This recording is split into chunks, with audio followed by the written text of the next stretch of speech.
Hello friends, আমি আকাশ। আজকে আলোচনা সুপারস্টার জিৎ। তো দীর্ঘদিন যাবো সুপারস্টার জিতের কোনো রকম অফিসিয়াল আপডেট আমরা কিন্তু পাচ্ছিলাম। তো ফাইনালি আছে জিৎ দা মুখ খুলেছে, আনন্দ প্লাসের আজকে নিউজটি বেরিয়েছে এবং কনফার্ম জানিয়েছে। অনেকদিন যাবৎ কিন্তু একটা খবর ঘোরাঘুরি করছিল এবং আমরাই সর্বপ্রথম বলেছিলাম যে জিৎ এবং রায়হান রাফি এটা আসার একটা প্রবল চান্স রয়েছে। তো এটাই সত্যতা মিলল এবং অনেক সময় অনেক নাম শোনা গেছে, তবে অ্যাকশন ওরিয়েন্টেড একটা সিনেমা।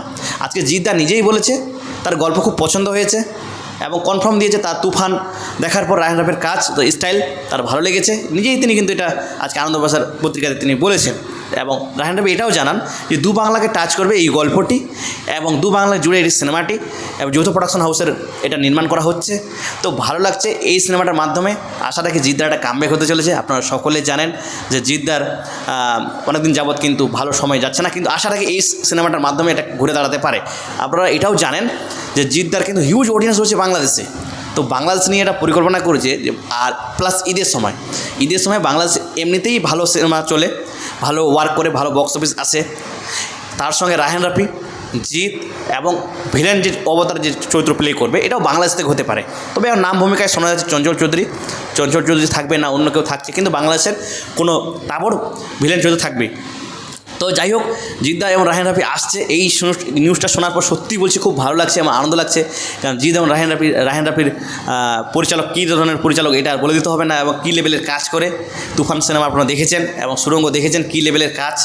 তো নায়িকা কে থাকবে বিপরীতে এটা কিন্তু এখন অফিসিয়ালি জানা যায়নি, তবে নায়িকা এখন হয়তো সিলেকশন হয়নি।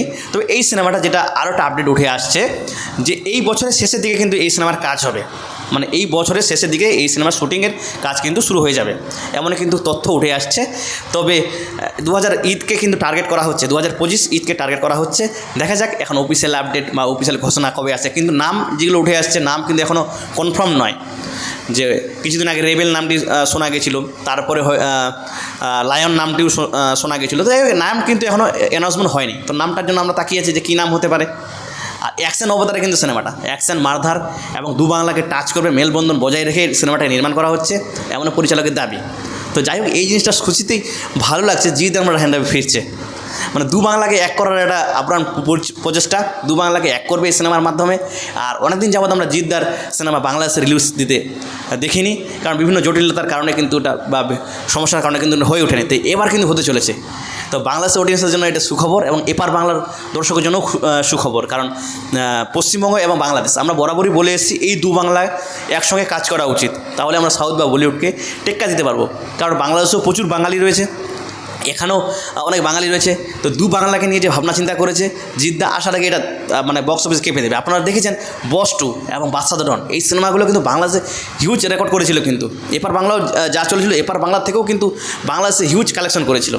তো আবার কিন্তু ধামাকা আসতে চলেছে এবং সঙ্গে রায়হান রাফি তো অন্যরকম একটা কাজ করছে। রায়হান রাফি এবং জিৎ মানে কী বলবো, বক্স অফিসে আগুন লাগবে এটা কনফার্ম বোঝাই যায়। তো এই ছিল আজকের মতো আমাদের নিউজ। যদি ভালো লাগে অবশ্যই লাইক, কমেন্ট, শেয়ার এবং সাবস্ক্রাইব করতে ভুলবেন না। ধন্যবাদ।